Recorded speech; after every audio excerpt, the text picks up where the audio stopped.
The last battle of the war. May 5th, 1945. The war in Europe is over in everything but name.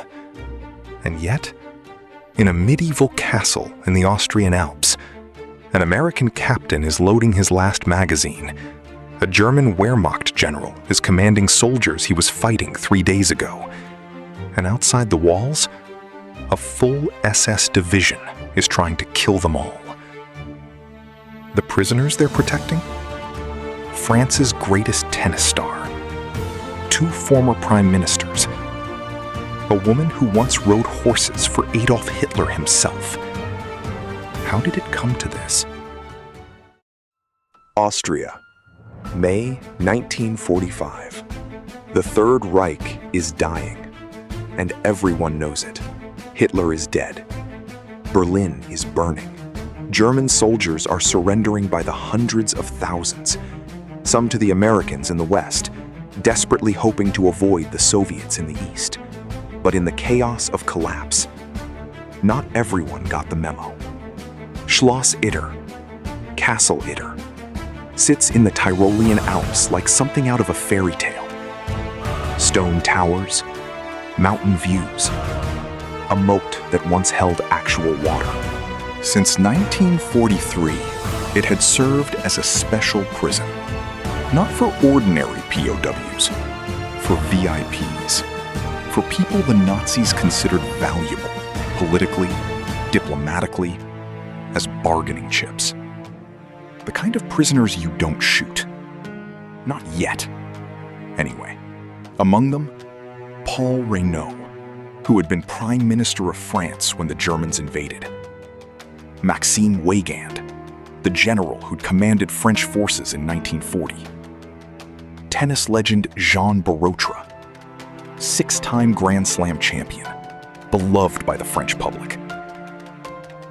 Michel Clemenceau, son of the man who'd helped draft the Versailles Treaty. Former French tennis champion Helen Bocher's friend, Elissa Ricard, and Marie-Agnes Caillou, Charles de Gaulle's own sister. These weren't just prisoners. They were symbols. And as Germany crumbled, the SS guards at Castle Itter received new orders. Kill them all. The Reich may be ending, but it would end with a final act of spite. The prisoners learned of the order. One of the guards, a man named Andreas Krobot, refused to carry it out. He slipped out of the castle and ran. He had to find someone, anyone, before the SS came. 50 miles away, Captain John Lee of the 12th Armored Division was having the kind of May 1945 that soldiers dream about. The fighting was winding down. Towns were surrendering without a shot. It almost felt like a victory lap. Then, a disheveled Austrian civilian showed up at his position with a story that sounded absolutely insane. VIP French prisoners, a medieval castle, SS execution orders. Lee could have passed it up the chain of command, filed a report, waited for orders. That's what procedure demanded. He didn't. He rounded up 14 men, a Sherman tank named Besotten Jenny, and started driving toward Itter.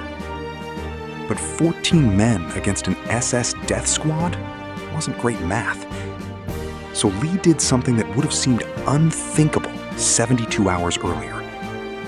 He made contact with the local German commander. Major Josef Gangl wasn't a typical Wehrmacht officer. He'd been secretly working with the Austrian resistance for months, funneling intelligence to the Allies. He despised the SS, the fanatical true believers who dragged Germany into ruin. When Lee showed up with his proposal, Gangl didn't hesitate. He brought his own men, Germans and Americans, Soldiers who'd been trying to kill each other for years shook hands, agreed on a chain of command, and started driving toward the same castle. It was May 4th, 1945, one day before Germany's official surrender. They reached Itter that evening. The prisoners were alive. The SS guards had fled, for now. Lee took stock of what he had: his 14 Americans, Gangl's Germans, and the prisoners themselves.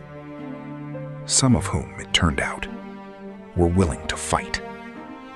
Jean Barotra, the tennis star, volunteered immediately. Former Prime Minister Reynaud picked up a rifle. Even Weygand, the old general who'd been blamed by many for France's 1940 defeat, prepared to defend the walls. Unlikely didn't begin to cover it. Lee organized the defense. Gangl positioned his men. They barricaded the gates, distributed what ammunition they had, and waited. The SS came at dawn. The morning of May 5th broke cold and clear over the Alps. The 17th SS Panzergrenadier Division, or what remained of it, hit the castle from multiple directions at once. They came with armor, with heavy weapons, with the kind of firepower that 14 Americans and a handful of Wehrmacht soldiers had no business standing against. The first assault hit the main gate hard. Lee's men opened fire. Gangl's Germans fired alongside them. And somewhere up on the battlements, Jean Barotra, who normally spent his Mays playing tennis at Roland Garros, was exchanging rifle fire with the SS. Besotten Jenny, the Sherman, took up position covering the approach road. She was the only armor Lee had. If she went down, the gate wouldn't hold long. She went down. An anti-tank round punched through the Sherman in the first hour. The crew got out. The tank burned.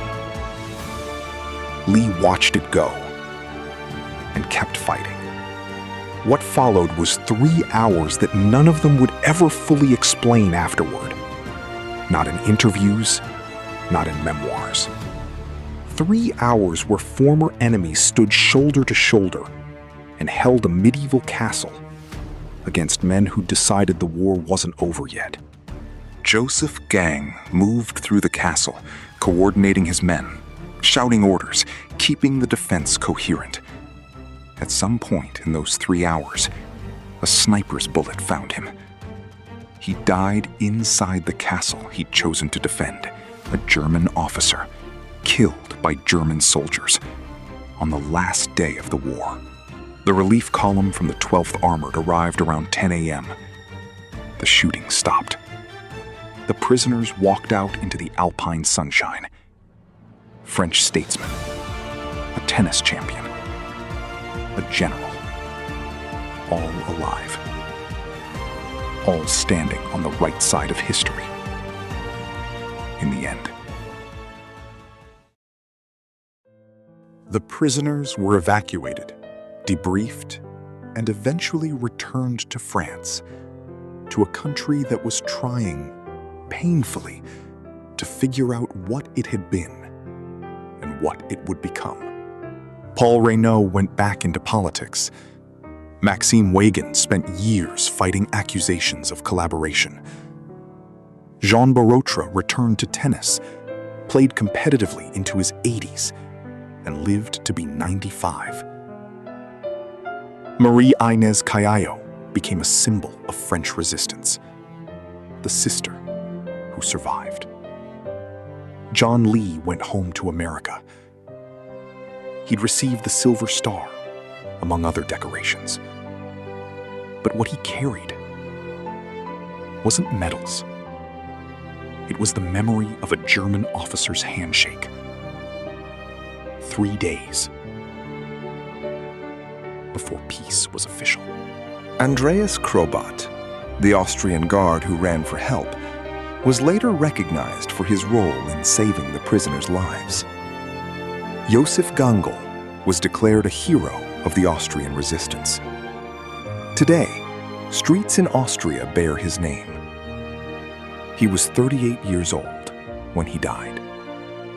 The Battle of Castle Itter was, by almost any measure, a footnote.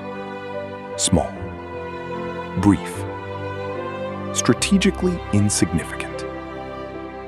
The war was already over. And yet, what happened in those mountains on May 5th, 1945, managed to compress something essential about human nature into a single morning. The fact that enemies could choose differently, that the architecture of war, the uniforms, the flags, the years of killing, could crack just enough for something else to come through. Not every German soldier believed in what he was fighting for. Not every prisoner was a hero before the war. Not every story fits the clean categories we build around it afterward. Josef Gangl knew exactly what side he was on when he shook John Lee's hand. He just happened to be wearing the wrong uniform. The castle still stands. Tourists walk through it today, taking photos, admiring the mountain views. Most of them have no idea. Most of them don't know that somewhere inside those walls, for 3 hours, on the last day of the last World War, a handful of men refused to let the worst of history have the final word. They didn't save the world that morning, but they saved each other. Sometimes, that's enough.